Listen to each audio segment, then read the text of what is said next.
آمن الرسول بما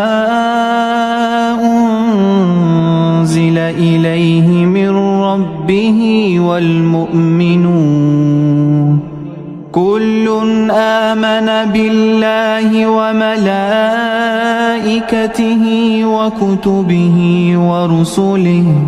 لا نفرق بين أحد من رسله وقالوا سمعنا وأطعنا غفرانك ربنا وإليك المصير لا يكلف الله نفسا إلا وسعها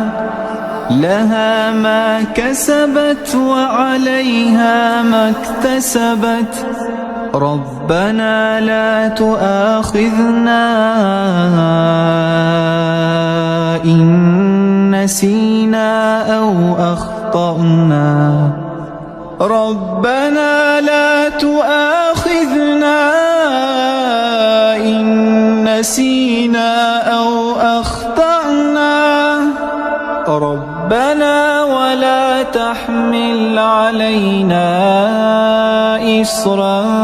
كما حملته على الذين من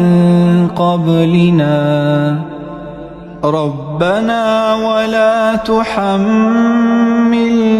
ما لا طاقة لنا به واعف عنا